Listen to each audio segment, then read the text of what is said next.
Selamat hari Minggu.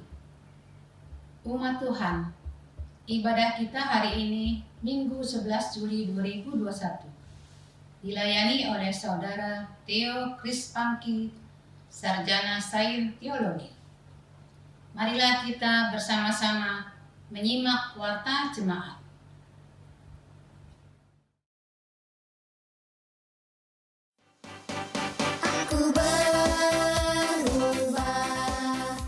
Hai teman-teman, yuk ikut sekolah minggu via Zoom. Kelas besar jam 9, kelas kecil jam 10.30. Yuk kita belajar firman Tuhan dan memuji Tuhan. Dan jangan lupa jaga kesehatan, protokol kesehatan, dan jangan lupa pakai masker.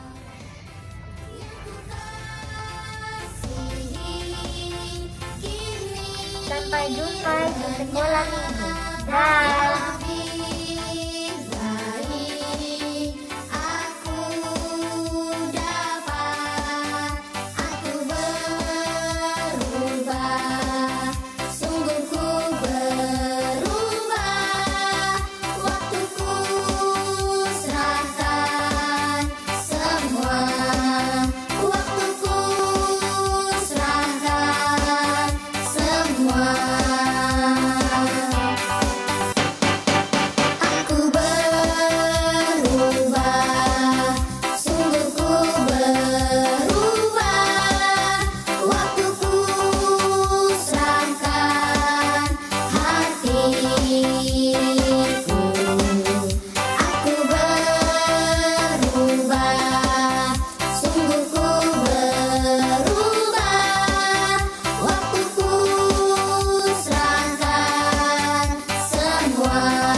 Hari ini kita akan bersama-sama merenungkan kualitas, mendengarkan dan mengungkapkan kata-kata yang benar.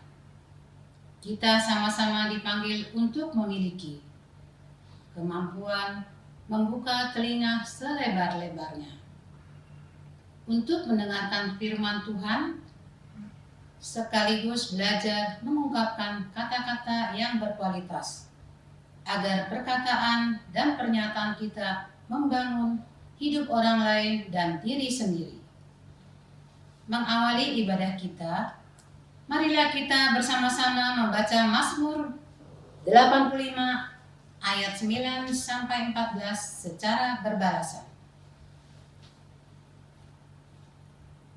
Aku mau mendengar apa yang hendak difirmankan Tuhan. Bukankah Ia mau berbicara tentang damai kepada umatnya dan kepada orang-orang yang dikasihinya, sehingga jangan mereka kembali kepada kebodohan.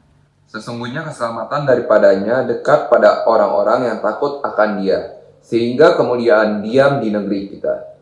Kasih dan kesetiaan akan bertemu, keadilan dan damai sejahtera akan bercium-ciuman. Kesetiaan akan tumbuh dari bumi, dan keadilan akan menjenguk dari langit. Bahkan Tuhan akan memberikan kebaikan, dan negeri kita akan memberi hasilnya. Keadilan akan berjalan di hadapannya, dan akan membuat jejak kakinya menjadi jalan. Umat Tuhan, mari berdiri. Kita bersama-sama menyanyikan pelengkap Kidung Jemaat 11, bait 1 sampai 3. Inilah hari Minggu.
Umat yang dikasihi Tuhan, mari kita melangsungkan ibadah ini dengan sebuah pengakuan bahwa pertolongan kita ialah dari Tuhan yang menjadikan langit dan bumi.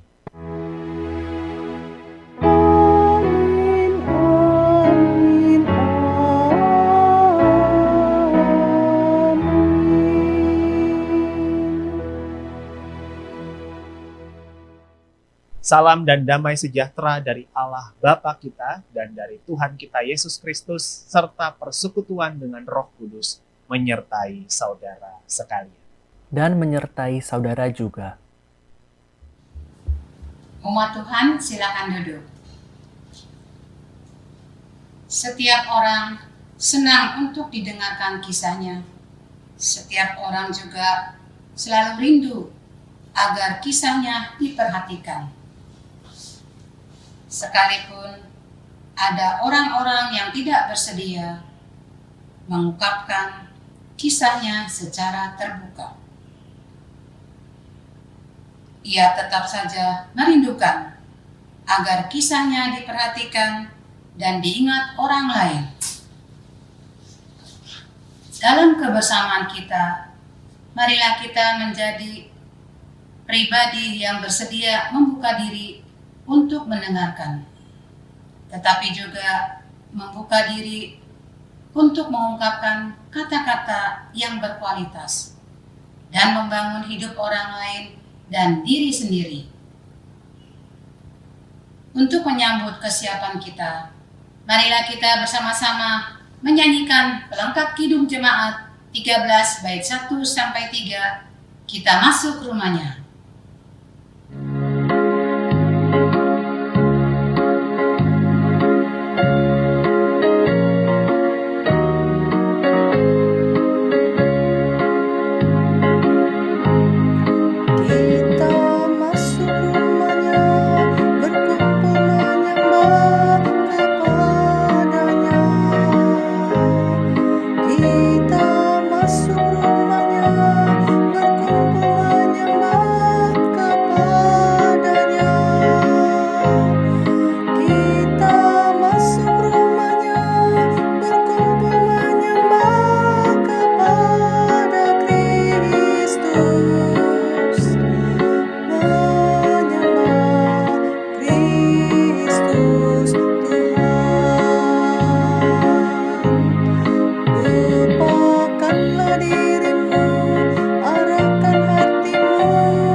Umat Allah, mari berdoa, mengakui dosa kita di hadapannya.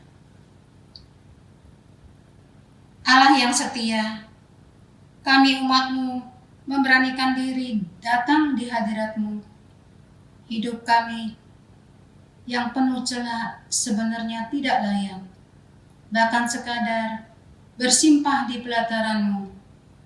Namun, Kemurahan-Mu membuat kami memberanikan diri untuk datang dan berserah kepadamu. Untuk semua kemurahan-Mu itu, kami bersyukur. Kami mengaku betapa banyaknya kesalahan dan dosa kami. Kami juga mengaku betapa seringnya kami menutup telinga pada panggilan kasih-Mu. Kami sering memilih untuk mendengarkan emosi dan nafsu kami, dan mengabaikan panggilan suara Allah. Demikian halnya, kami sering mengungkapkan kata-kata yang tak diperkenankan Allah. Kata-kata kami kasar, kotor, dan mencela, serta tidak memberi dorongan bagi pertumbuhan hidup persekutuan kami. Ampuni kami ya Allah, ampunilah kami, mampukanlah kami untuk menyuarakan kasih Allah, agar kami dan orang-orang di sekeliling kami terus bertumbuh dalam kasih agung-Mu. Dalam kasih dan penyertaan Allah, kami memohon, kasihanilah dan ampunilah kami ya Allah. Amin.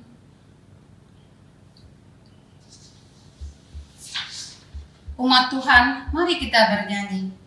Pelengkap Kidung Jemaat 250, bait 1 sampai 3. Ya Tuhan, ya Allahku.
Umat Tuhan, mari berdiri. Bagi kita yang telah mengakui dan menyesali dosanya, kini dengarkanlah seruan dari Efesus pasal 1 ayat 3 sampai 4. Terpujilah Allah dan Bapa Tuhan kita Yesus Kristus, yang dalam Kristus telah mengaruniakan kepada kita segala berkat rohani di dalam sorga. Sebab di dalam Dia Allah telah memilih kita sebelum dunia dijadikan, supaya kita kudus dan tak bercacat di hadapan-Nya. Di dalam Kristus engkau telah diampuni. Di dalam Kristus engkau pun telah diampuni. Sambutlah salam damai, damai Tuhan beserta. Damai Tuhan besertamu juga. Mari kita menyanyi kembali dari pelengkap Kidung Jemaat nomor 266 bait 1 dan 2. Dalam nama Yesus Tuhanku.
Umat yang dikasihi Tuhan, mari kita berdoa. Kami datang ke hadirat Tuhan, memohon anugerah-Mu bagi kami, di dalam kami membaca dan merenungkan firman Tuhan.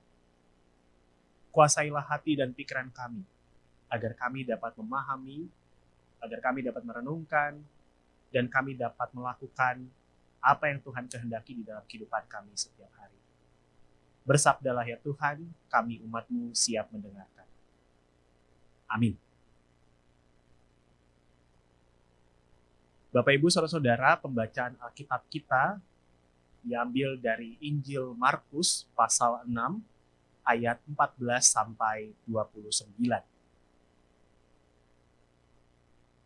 Injil Markus pasal 6 ayat 14 sampai 29. Raja Herodes juga mendengar tentang Yesus, sebab namanya sudah terkenal dan orang mengatakan, Yohanes Pembaptis sudah bangkit dari antara orang mati, dan itulah sebabnya kuasa-kuasa itu bekerja di dalam dia. Yang lain mengatakan, dia itu Elia. Yang lain lagi mengatakan, dia itu seorang nabi, sama seperti nabi-nabi yang dahulu. Waktu Herodes mendengar hal itu, ia berkata, bukan, dia itu Yohanes yang sudah kupenggal kepalanya dan yang bangkit lagi.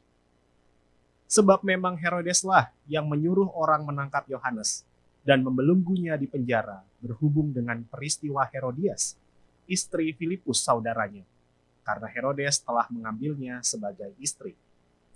Karena Yohanes pernah menegur Herodes, "Tidak halal engkau mengambil istri saudaramu." Karena itu Herodias menaruh dendam pada Yohanes dan bermaksud untuk membunuh dia, tetapi tidak dapat. Sebab Herodes segan akan Yohanes karena ia tahu bahwa Yohanes adalah orang yang benar dan suci, jadi ia melindunginya. Tetapi apabila ia mendengarkan Yohanes, hatinya selalu terombang-ambing. Namun ia merasa senang juga mendengarkan dia. Akhirnya tiba juga kesempatan yang baik bagi Herodias. Ketika Herodes pada hari ulang tahunnya mengadakan perjamuan untuk pembesar-pembesarnya, perwira-perwiranya, dan orang-orang terkemuka di Galilea. Pada waktu itu anak perempuan Herodias tampil lalu menari, dan ia menyukakan hati Herodes dan tamu-tamunya. Raja berkata kepada gadis itu, "Minta daripadaku apa saja yang kau ingini, maka akan kuberikan kepadamu." Lalu bersumpah kepadanya, "Apa saja yang kau minta akan kuberikan kepadamu, sekalipun setengah dari kerajaanku." Anak itu pergi dan menanyakan ibunya, "Apa yang harus kuminta?" Jawabnya, "Kepala Yohanes Pembaptis." Maka cepat-cepat ia pergi kepada raja dan meminta, "Aku mau supaya sekarang juga engkau memberikan kepadaku kepala Yohanes Pembaptis di sebuah talam." Lalu sangat sedihlah hati raja, tetapi karena sumpahnya dan karena tamu-tamunya, ia tidak mau menolaknya. Raja segera menyuruh seorang pengawal dengan perintah supaya mengambil kepala Yohanes. Orang itu pergi dan memenggal kepala Yohanes di penjara. Ia membawa kepala itu di sebuah talam dan memberikannya kepada gadis itu, dan gadis itu memberikannya pula pada ibunya. Ketika murid-murid Yohanes mendengar hal itu, mereka datang dan mengambil mayatnya, lalu membaringkannya dalam kuburan. Sedemikian jauh pembacaan Injil Tuhan kita Yesus Kristus. Berbahagialah setiap kita yang membaca, merenungkan, serta melakukan firman-Nya di dalam kehidupan kita setiap hari. Haleluya.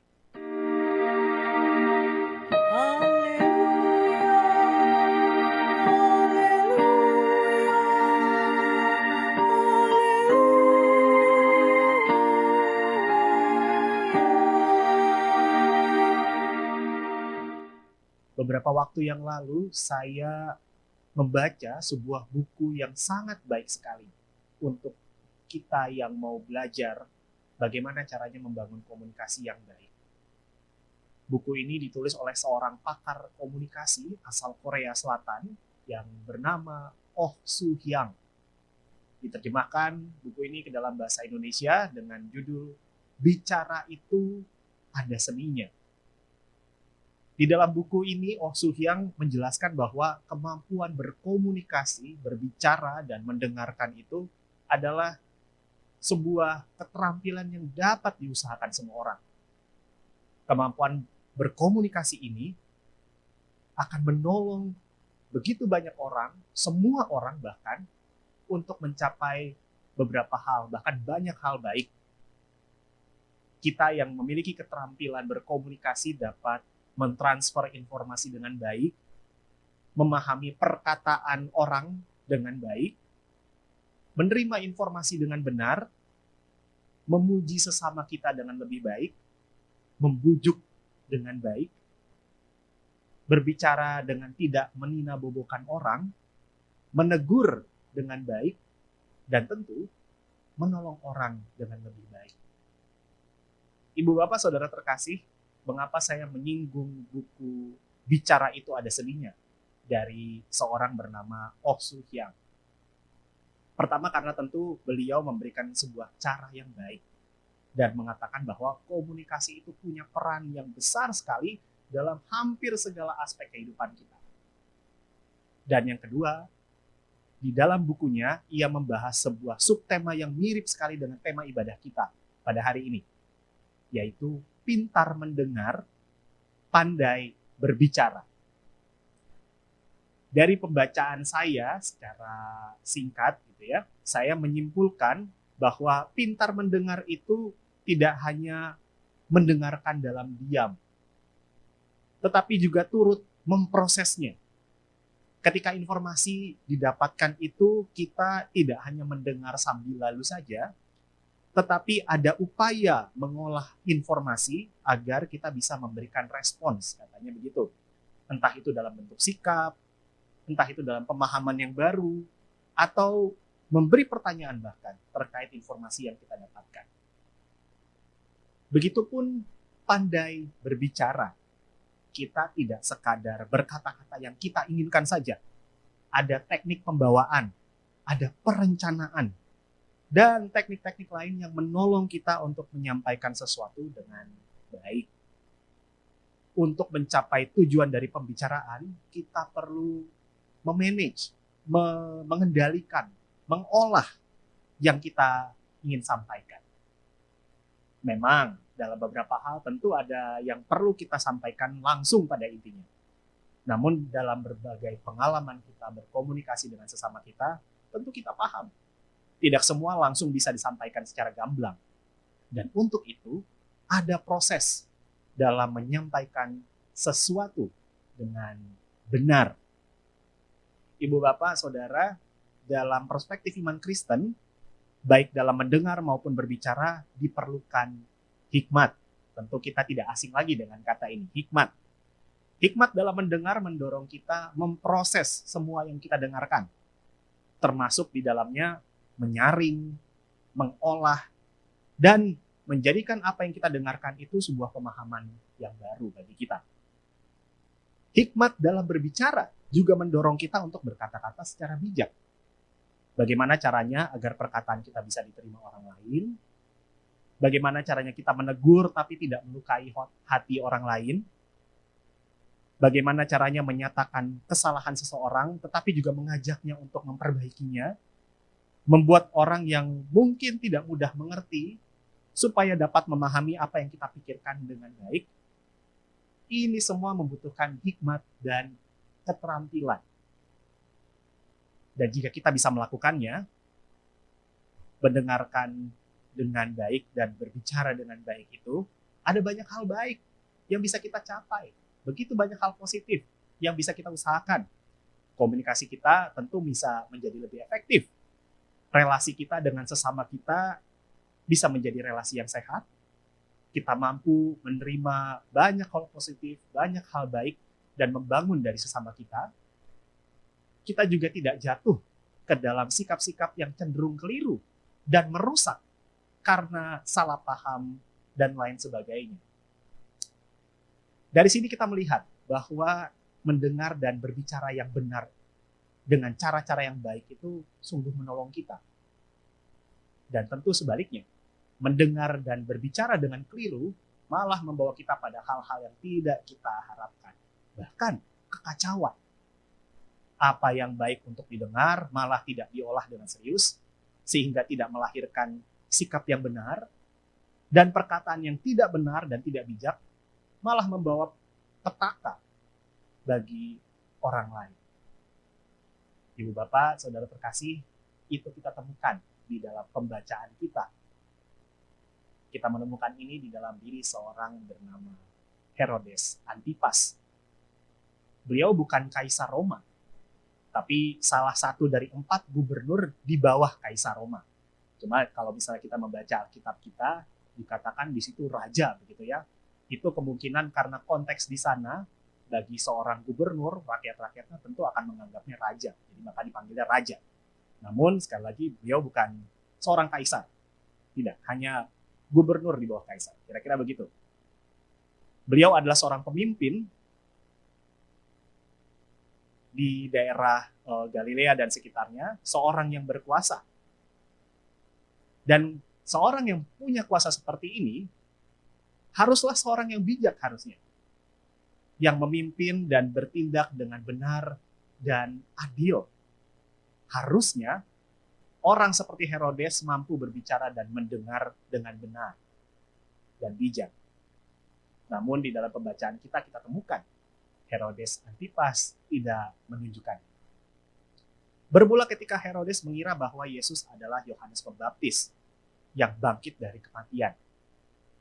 Yesus dan Yohanes jelas 2 orang yang berbeda. Namun banyak ahli menduga Herodes menyebut Yohanes yang bangkit itu karena perasaan bersalahnya. Herodes adalah dalang dari kematian Yohanes Pembaptis. Yohanes mati karena ketidakmampuan Herodes mendengar dan berkata-kata dengan benar dan bijak.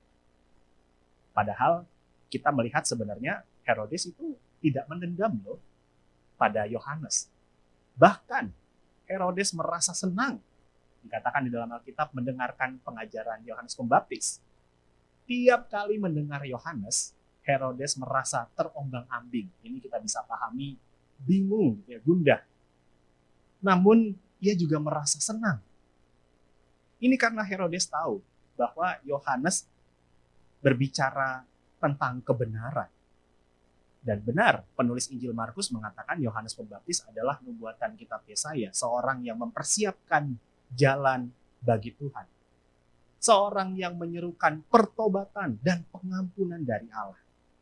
Namun di sini, Ibu Bapak, Saudara terkasih, persoalannya, merasa senang memang bentuk dari menerima dan mengolah perkataan Yohanes. Namun, kebenaran itu seharusnya membawa kita pada sikap yang real, sikap yang nyata, laku hidup yang betul-betul nampak. Mendengar dengan benar itu seharusnya membawa Herodes pada sikap yang baik, follow up yang baik. Ketika ia mendengarkan kebenaran dari Yohanes, ia tidak hanya sekadar senang. Apa yang harus dilakukan setelahnya ketika ia mendengarkan kebenaran itu? Di dalam pembacaan kita tidak dijelaskan. Herodes hanya senang dengan perkataan Yohanes, namun tidak membawanya pada pertobatan atau perbaikan laku hidup. Dan ini sangat mungkin dipengaruhi oleh konteks kekuasaan pada masa itu. Seorang penguasa itu cenderung gusar apabila ia mendengar berita yang tidak menyenangkan. Oleh karena itu, seorang raja atau penguasa pada masa itu pasti dikelilingi oleh orang-orang yang siap memanjakan dirinya dan seluruh inderanya, termasuk pendengarannya. Atau mungkin yang biasanya kita ketahui atau kita kenal dengan istilah yes man gitu ya. Orang-orang yang kalau ditanya apakah ini bagus, ya bagus gitu ya. Ini bagus gak? Iya. Gitu ya. Kalau saya melakukan ini, bagus gak? Iya. Jadi kayak mereka yang memang disiapkan untuk bilang iya. Jangan sampai bilang enggak. Karena kalau bilang enggak, pasti raja marah. Kira-kira begitu. Bisa jadi ini hanyalah sifat dari Herodes yang senang mendengar yang baginya menyenangkan. Kita melihat di sini bahwa kebenaran memang sungguh punya kuasa. Ia bisa membuat orang merasa tidak nyaman, apalagi orang-orang yang tidak benar ketika mendengarkan kebenaran itu, mereka bisa merasa tidak nyaman. Kebenaran itu juga bisa menyenangkan setiap orang yang mendengarkannya. Namun, kebenaran itu tidak hanya untuk menyenangkan telinga banyak orang. Atau kebenaran itu tidak hanya untuk membuat orang lain tidak nyaman. Kebenaran yang didengarkan itu harus diolah supaya ada tindak lanjutnya. Harus ada buahnya. Tidak hanya mendengar. Dalam kisah yang kita baca, Herodes juga sembrono dalam berkata-kata. Di hari ulang tahunnya dikisahkan di dalam pembacaan kita, Herodes begitu senang dengan pelayanan atau tarian dari anak Herodias, namanya Salome. Dalam suasana bahagia itu, Herodes bersumpah untuk memberikan kepada anak Herodias ini apapun yang diinginkannya. Dan tentu saja ini kemudian dimanfaatkan oleh Herodias untuk membalaskan dendamnya kepada Yohanes Pembaptis. Ketika anak Herodias meminta kepala Yohanes Pembaptis dalam sebuah talam, maka sangat sedihlah Herodes. Ia tidak mungkin membatalkan sumpahnya karena sumpah pada masa itu adalah tanda perjanjian yang kuat. Mereka percaya bahwa membatalkan sumpah bisa jadi mendatangkan kutuk. Dan tentu saja sebagai raja, sebagai penguasa yang baik, Herodes menepati janjinya. Namun kesedihan Herodes tidak memperbaiki hasil dari tindakan yang sembrono itu. Tentu saja, bagi konteks pada masa itu, seorang pemimpin seperti gubernur atau raja yang berkuasa atas wilayahnya, ia tidak perlu merasa bersalah atas tindakan yang sembrono. Herodes bisa saja bebas dari rasa bersalah atas kematian Yohanes. Karena konteksnya saat itu sangat erat sekali dengan penindasan. Herodes seorang penguasa, gubernur, bahkan dianggap raja. Yohanes Pembaptis saat itu seorang tawanan. Ada pola kekuasaan di sana. Namun, kesedihan Herodes tetap membekas karena telah melakukan kesalahan besar terhadap Yohanes, seorang yang dia akui benar dan suci. Ibu bapak saudara terkasih, ini adalah contoh dari berkata-kata yang tidak benar dan tidak bijak. Berkata yang benar sekali lagi harus melalui olah pikir yang baik, harus melalui olah pikir yang menyertakan hikmat. Betapa berbahayanya hasil dari perkataan yang tidak benar. Kita tidak tahu apakah Herodes menyadari konsekuensi dari perkataannya, namun ini jelas menjadi persoalan yang serius bagi kita. Herodes menyesali sumpah yang ia ucapkan, dan ini bentuk dari berkata-kata yang sembrono. Ibu bapak saudara terkasih, kisah Herodes Antipas menjadi contoh nyata betapa berbahayanya mendengar dan berkata-kata dengan tidak benar. Dalam kisah ini, orang lain yang mengalami kerugian karena kelalaian Herodes. Namun, bukankah dalam kehidupan sehari-hari kita sendiri dan orang banyak di sekitar kita sering mengalami kerugian akibat diri kita sendiri tidak benar dalam mendengar dan berkata-kata. Sesuatu yang baik untuk didengar seringkali malah tidak didengar dengan saksama dan tidak diolah dengan matang. Padahal ada begitu banyak hal baik yang bisa didapatkan ketika kita mendengarkan orang berbicara. Barangkali kita malas mendengar pembicaraan orang yang bagi kita panjang, lama, tidak menarik, membosankan, dan begitu banyak alasan lainnya. Entah mungkin ketika kita juga mendengar pendapat orang, ceramah, wejangan, khotbah, dan banyak kesempatan lainnya. Mungkin kita merasa di situ tidak bergairah untuk mendengarkannya. Padahal ada banyak hal baik, ada banyak hal positif yang dapat membangun di dalam kesempatan-kesempatan seperti itu. Malah akhirnya, jujur saja, kita sendiri yang rugi karena tidak mendengar dengan baik. Atau mungkin kita tahu harus mendengar, tetapi merasa tidak perlu pandai mendengar lah, gitu ya.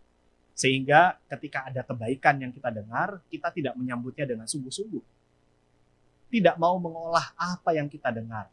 Kita menganggap, ya memang harus seperti itu, memang benar, begitu ya. Atau merasa dicerahkan dan diberkati, seringkali banyak orang menganggap seperti itu ya, ketika mendengarkan perkataan yang baik dari orang lain, entah itu melalui percakapan atau melalui perbincangan yang satu arah, orang suka sekali merasa dicerahkan. Atau mungkin kita tahu harus mendengar, tetapi merasa tidak perlulah pandai mendengar. Sehingga ketika ada kebaikan yang kita dengar, kita tidak menyambutnya dengan sungguh-sungguh. Tidak mau mengolah apa yang kita dengar. Kita malah menganggap ketika ada perkataan yang benar yang kita dengarkan, ya memang harus seperti itu. Ya memang benar, gitu ya. Atau mungkin juga contohnya ketika kita mendengarkan perkataan yang baik dari orang lain, perkataan yang positif yang membangun kita, lalu kita kemudian merasa, wah saya sangat diberkati, saya sangat dicerahkan. Tetapi ya hanya berhenti di situ saja, tidak mempengaruhi sikap dan perilaku kita. Begitupun ketika berkata-kata. Berkata-kata perlu pertimbangan yang benar, perlu bijak, perlu berhikmat. Seringkali perseteruan dan salah paham muncul dari berkata-kata yang tidak benar. Maksud hati ingin membantu, tetapi orang lain tersinggung karena bahasa dan pembawaan bicaranya sembrono. Gitu ya. Termasuk seperti Herodes, mengumbar janji dengan sembrono. Dan masih banyak lagi contoh-contoh kerugian akibat tidak bisa berkata-kata dengan benar. Padahal, seperti yang di awal dikatakan, melalui mendengar dan berkata-kata, ada banyak hal baik yang bisa didapatkan. Ibu Bapak, Saudara terkasih, firman Tuhan saat ini mengajak kita untuk melatih diri kita agar pandai mendengar dan berkata-kata. Artinya kita dipanggil untuk menguasai pikiran kita ketika melakukan keduanya. Tuhan menganugerahkan kemampuan mendengar bagi kita, bukan supaya kita bebas menentukan apa yang ingin kita dengarkan. Mendengar yang benar, yang menuntun kita pada kehendak Tuhan, bukan pada pemuasan diri kita. Banyak orang cenderung ingin berada di sekitar orang-orang yang berkata sesuai dengan yang kita inginkan. Seperti tadi ya dikatakan yes man. Orang-orang yang mengatakan apa yang menyenangkan untuk didengar. Untuk itu sebenarnya kita di sini dipanggil untuk terus sadar ketika mendengar. Jangan kita kemudian fokus atau terbuai pada hal-hal yang hanya sedap di telinga saja. Untuk mendengar dengan pandai, kita perlu keterampilan. Kita tidak mendengar dan menerima informasi begitu saja ketika mendengar dengan keterampilan. Keterampilan mendengar selalu menunjukkan sebuah respons, baik melalui pemahaman kita yang berkembang, melalui sikap kita, maupun di dalam aksi kita. Dan oleh karena itu, mari jangan biarkan anugerah Tuhan berupa penguatan, teguran, dan inspirasi itu hanya memanjakan telinga kita saja. Dan kemudian tidak kita follow up menjadi sebuah sikap dan respons yang baik. Di dalam kisah ini kita memahami bahwa mendengarkan dengan benar itu sangat menolong kita. Namun di dalam kehidupan sehari-hari, mendengarkan dengan sungguh-sungguh itu tidak hanya menolong kita, tetapi juga menolong begitu banyak orang-orang di sekitar kita. Banyak orang di sekitar kita membutuhkan teman berbagi cerita dan pendapat. Apalagi di masa-masa seperti saat ini, ketika perjumpaan secara fisik sangat dibatasi. Kemampuan mendengar juga sangat membantu sesama kita yang membutuhkan pertolongan.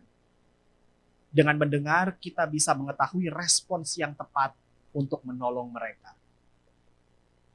Dari sini kiranya kita belajar, Ibu Bapak, Saudara terkasih. Supaya di tengah keluarga, di tengah lingkungan pekerjaan, di tengah relasi pertemanan, dimanapun kita berada, kita menjadi pribadi yang pandai mendengar. Memang betul, banyak di antara kita yang super sibuk ya. Kalau misalnya kita membayangkan kembali kehidupan kita, pekerjaan kita, pagi kerja sampai malam, yang WFH ya baru selesai malam, selesai bekerjanya, atau yang mungkin sudah masuk kantor ya baru pulang kantornya malam gitu ya. Lalu dengan segala kepenatan dan mungkin juga ada persoalan-persoalan di tempat kerja, kita berjumpa dengan keluarga, rasanya seperti wah sulit sekali ya untuk menyediakan waktu untuk berbicara, untuk mendengarkan orang-orang di rumah kita. Memang begitu banyak pekerjaan, stres meningkat. Kita sendiri perlu ada orang yang bisa mendengarkan cerita kita untuk meringankan pikiran dan perasaan kita. Maka dari itu, Ibu Bapak Saudara terkasih, kita belajar untuk menyediakan waktu untuk mendengar sesama kita. Memang banyak sekali pekerjaan yang kita lakukan di dalam keseharian kita. Tetapi bukankah untuk sesuatu hal yang penting itu kita akan mengusahakannya dengan sebaik-baiknya? Termasuk di dalam hal ini kita merenungkan kesempatan untuk mendengarkan dan berkata-kata dengan baik dan benar. Ini sesuatu hal yang sangat baik. Maka mari kita upayakan, kita usahakan, kita lakukan itu di dalam kehidupan kita sehari-hari. Tuhan menganugerahkan kita kemampuan berbicara, bukan untuk berbicara secara bebas, dan tentunya bukan untuk berbicara dengan tidak bertanggung jawab. Perkataan kita bisa menghadirkan sukacita, pemulihan, penguatan yang sesungguhnya datang dari Tuhan. Perkataan kita bisa menjadi sarana pekerjaan Tuhan. Maka dari itu, mari kita belajar dan terus mengupayakan supaya perkataan kita itu disampaikan atau dikelola dengan bijak, dengan penuh hikmat. Ibu Bapak Saudara terkasih, di masa sekarang, terkhusus di masa yang tidak mudah ini, begitu banyak orang merindukan perkataan-perkataan yang menghadirkan damai dari Allah, damai sejahtera. Maka mari kita melatih pendengaran kita agar kita dapat mendengar sesama kita, menjadi pelipur lara keluarga kita, sahabat, saudara, kekasih kita, siapapun orang-orang yang kita kasihi di sekitar kita. Dan mari kita juga mendengar hikmat Allah di dalam keseharian kita. Mari kita juga melatih perkataan kita, agar tutur kita meneruskan kebaikan Allah dan menghadirkan damai sejahtera. Mari Ibu Bapak, Saudara terkasih, selamat mendengar dan berkata-kata dengan baik dan benar. Tuhan memberkati kita. Amin.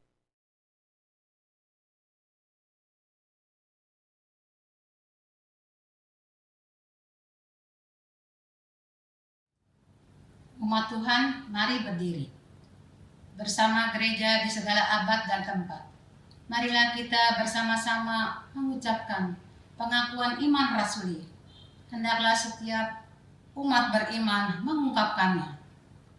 Aku percaya kepada Allah, Bapa yang Maha Kuasa, Khalik langit dan bumi, dan kepada Yesus Kristus, Anak yang tunggal Tuhan kita, yang dikandung dari Roh Kudus, lahir dari anak darah Maria, yang menderita sengsara di bawah penderitaan Pontius Pilatus, disalibkan, mati dan dikuburkan, turun ke dalam kerajaan maut. Pada hari yang ketiga, bangkit pula dari antara orang mati, naik ke surga, duduk sebelah anak Allah, Bapa yang Maha Kuasa, dan dari sana akan datang untuk menghakimi orang yang hidup dan mati. Aku percaya kepada Roh Kudus, gereja yang kudus dan am, persekutuan orang kudus, pengampunan dosa, kebangkitan orang mati, dan hidup yang kekal. Amin. Mari kita menaikkan doa syafaat kita. Kita berdoa. Kami mengucap syukur untuk pemeliharaan Tuhan bagi kami. Kami berterima kasih untuk begitu banyak berkat Tuhan yang kami terima di dalam kehidupan kami, bahkan di dalam hal-hal yang kecil dan sederhana sekalipun. Kami menemukan Tuhan dan merasakan pemeliharaan Tuhan di dalam kehidupan kami di tengah-tengah masa yang tidak mudah pada saat ini. Terima kasih Tuhan, kami boleh menjalani kehidupan ini dengan tetap berpengharapan hanya kepada. Kami juga mengucap syukur untuk firman Tuhan yang telah kami dengar. Firman Tuhan yang mengajarkan kami untuk memanfaatkan kemampuan mendengar dan berbicara yang kami dapatkan dari Tuhan. Supaya kami boleh melakukan keduanya dengan sungguh-sungguh. Kami boleh menyambut anugerah Tuhan yang ada di sekitar kami melalui perkataan, melalui setiap kesempatan kami mendengar hal-hal baik. Dan kami dipanggil juga untuk meneruskan berkat Tuhan itu di dalam perkataan kami. Ampunilah kami Tuhan ketika kami tidak mendengar dan berkata-kata dengan baik. Mampukanlah kami ya Tuhan, agar di dalam keseharian kami boleh mengusahakan kemampuan ini dengan sebaik-baiknya. Kami boleh mendengar dan berkata-kata dengan hikmat yang dari Tuhan. Biarlah firman-Mu ini boleh melekat dalam hati kami, dan kami nyatakan di dalam hidup kami sehari-hari, agar hidup kami berkenan kepada. Pada saat ini Tuhan, kami hendak menaikkan syafaat kami. Kami berdoa bagi setiap upaya dalam menanggulangi pandemi COVID-19 di negeri ini. Kami berdoa untuk setiap pihak yang turut berusaha dalam mengatasi penyebaran virus COVID-19. Kami berdoa bagi pemerintah kami, bagi Presiden Joko Widodo dan Wakil Presiden Ma'ruf Amin, bagi segenap menteri, lembaga tinggi dan tertinggi negara. Termasuk juga secara khusus kami mengingat para petugas kesehatan yang harus berjuang keras dengan resiko yang tidak kecil di masa ini. Juga tidak lupa kami mengingat aparat keamanan yang turut menjaga situasi di negeri ini secara khusus juga dalam penanganan COVID-19. Ya Tuhan, kami mengingat mereka semua di dalam setiap upaya yang dapat dilakukan untuk menghentikan penyebaran virus ini. di dalam setiap upaya, kebijakan, dan juga kerja keras yang diusahakan, yang dilakukan, kami memohon pertolongan Tuhan, agar setiap upaya ini boleh berbuah hasil yang baik, agar setiap kebijakan, juga setiap kerja keras yang dilakukan, itu semua boleh menolong kami untuk membatasi penyebaran virus COVID-19 ini.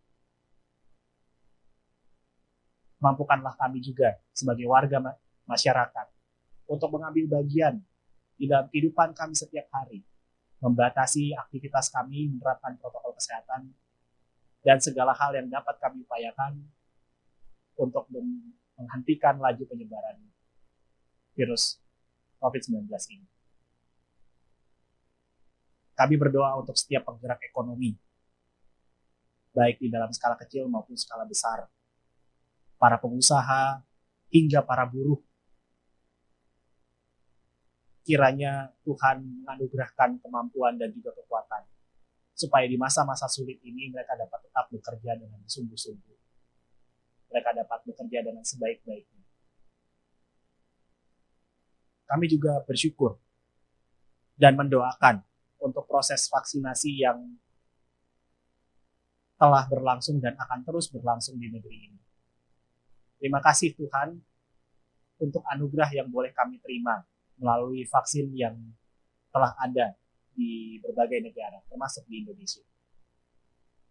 Biarlah Tuhan vaksin ini boleh diakses oleh semakin banyak masyarakat, sehingga kami memiliki daya tahan tubuh yang baik, dan kami mengurangi resiko penyebaran virus COVID-19. Ajarlah kami juga Tuhan, supaya kami dapat tetap terus membatasi aktivitas kami, dan juga kami berperan serta secara aktif sebagai kesatuan masyarakat dalam membatasi dan menghentikan laju penyebaran COVID ini. Kami berdoa juga untuk setiap jemaat-jemaat Tuhan, gereja Tuhan di berbagai tempat, di dalam pelaksanaan pelayanan mereka, baik itu ibadah virtual maupun persekutuan-persekutuan. Kami berdoa Tuhan untuk setiap kebijakan yang diambil oleh jemaat-jemaat Tuhan, baik yang saat ini terus melakukan setiap pelayanan secara online, maupun beberapa jemaat yang sudah memutuskan untuk melakukan kegiatan gerejawi secara langsung, termasuk di dalamnya ibadah dan persekutuan-persekutuan. Kiranya setiap keputusan yang diambil berdasarkan hikmat dari Tuhan. Kiranya setiap kebijakan yang diambil itu sungguh-sungguh memperhitungkan keselamatan banyak orang. Dan biarlah ya Tuhan, di dalam segala keterbatasannya, kami tetap senantiasa mengandalkan Tuhan. Di dalam pelayanan gereja Tuhan, di lingkup jemaat, di sekitar kami. Kami berdoa untuk setiap orang yang saat ini mengalami bencana, baik itu bencana alam maupun bencana sosial, baik di Indonesia maupun di luar negeri. Secara khusus kami mengingat saudara-saudara kami di Nusa Tenggara Timur yang menderita pasca bencana yang beruntun mereka alami. Tuhan, kiranya pengasihan-Mu dinyatakan bagi mereka. Tolonglah mereka di dalam mereka kembali mengusahakan kehidupan seperti semula. Kiranya di dalam anugerah Tuhan, mereka boleh pulih. Mereka boleh bangkit kembali. Dan kembali menjalankan roda kehidupan di segala aspek di dalam masyarakat. Mampukanlah kami sebagai saudara-saudara sebangsa dan setanah air untuk juga memberikan bantuan bagi mereka, baik di dalam doa maupun juga bantuan-bantuan secara fisik. Kiranya Tuhan, kami boleh bahu-membahu menolong saudara-saudara kami di NTT supaya mereka boleh kembali pulih dan menjalani kehidupan ini. Kami juga berdoa bagi warga gereja yang saat ini di dalam pergumulan, Secara khusus, bagi setiap anggota jemaat yang saat ini dalam keadaan lemah tubuh, kami berdoa untuk Oma Lestari, untuk Oma Lili Murni, Opa John Setsine, Oma Dindiana, Oma Ana, Bapak Umartono, dan setiap anggota jemaat yang boleh kami ingat di dalam doa kami pada saat ini. Kiranya anugerah pemulihan dari Tuhan dinyatakan bagi saudara-saudara kami yang saat ini dalam keadaan lemah tubuh. Kiranya Tuhan menyatakan pemulihan melalui makanan, melalui obat-obatan, dan juga perawatan yang mereka terima. Kami percaya di dalam segala hal, Tuhan mendatangkan pemulihan secara menyeluruh bagi saudara-saudara kami ini. Dan biarlah Tuhan di masa-masa yang sulit ini, di tengah pergumulan dan rasa sakit yang mereka alami, mampukanlah mereka untuk senantiasa mengingat bahwa tidak ada satupun yang dapat memisahkan mereka dari cinta kasih Tuhan. Mampukanlah mereka untuk dapat tetap memelihara pengharapan di dalam Tuhan, bahkan di saat-saat sulit seperti saat ini. Kami juga berdoa di dalam upaya pembangunan gedung GKI Muara Karang. Ya Tuhan, di dalam setiap proses yang ada hingga pada saat ini, kami tak henti-hentinya berserah kepada Tuhan. Mampukanlah setiap orang yang berperan serta di dalam upaya pembangunan gedung GKI Muara Karang supaya dapat bekerja dengan baik. Biarlah di dalam setiap keputusan-keputusan yang dilakukan itu sungguh-sungguh berasal dari Tuhan, sesuai dengan apa yang Tuhan kehendaki. Berkati segenap panitia pembangunan, berkati majelis jemaat juga yang turut mengambil bagian di dalam upaya ini. Berkati kontraktor, berkati pekerja bangunan yang juga turut berkarya di dalam pengadaan gedung ini. Biarlah kelak di dalam anugerah Tuhan kami boleh menyambut gedung GKI Muara Karang dan pelayanan di jemaatmu ini boleh semakin lebih baik.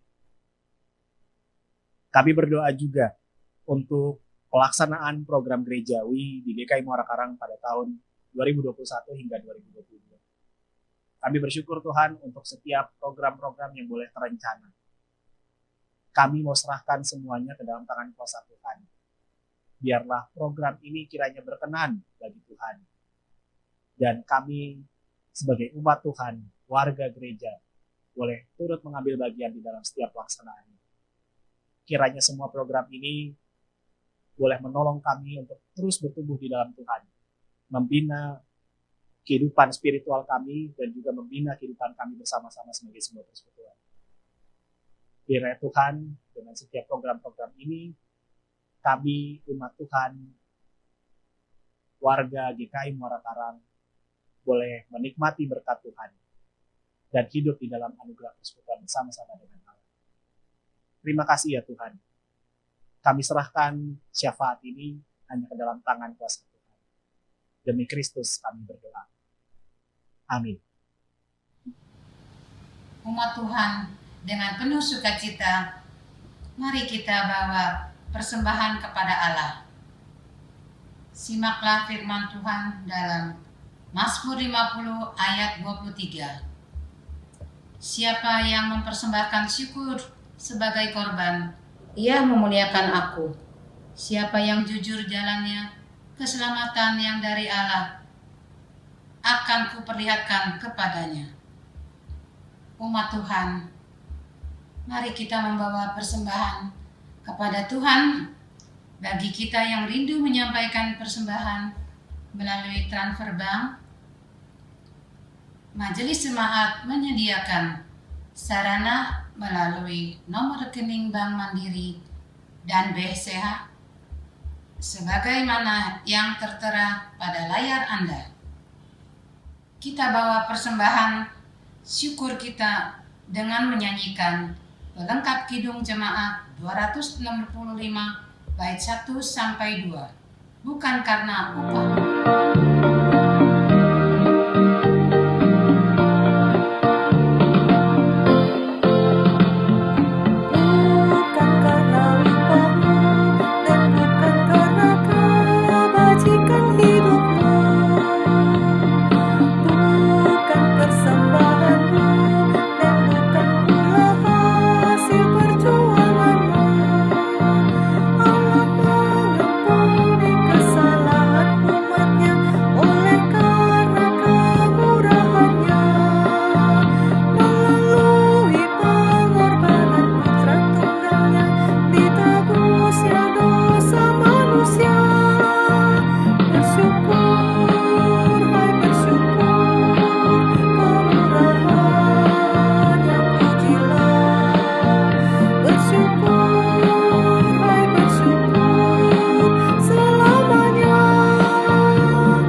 membawa persembahan syukur ini kepada Tuhan.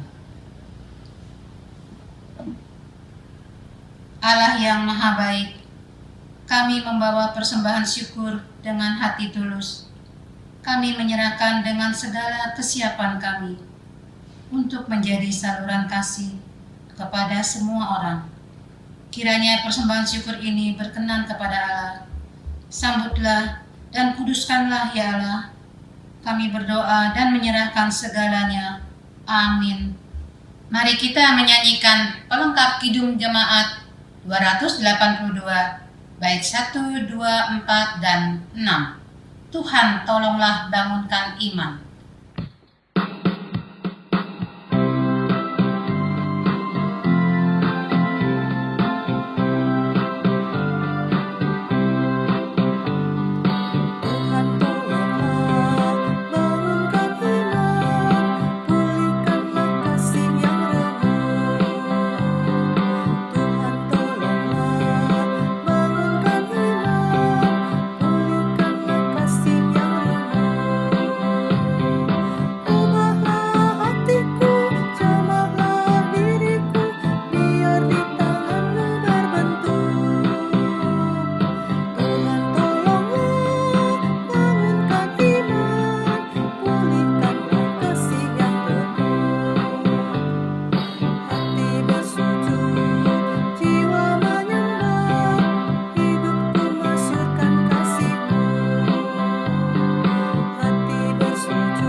Umat Tuhan, kini arahkanlah hatimu kepada Tuhan. Kami mengarahkan hati kami kepada Tuhan. Jadilah saksi Kristus. Syukur kepada Allah, Terpujilah Tuhan. kini dan selamanya. Kini sambutlah berkat Tuhan. Tuhan memberkati kita dan melindungi kita. Tuhan menyinari kita dengan wajah-Nya dan memberi kita kasih karunia.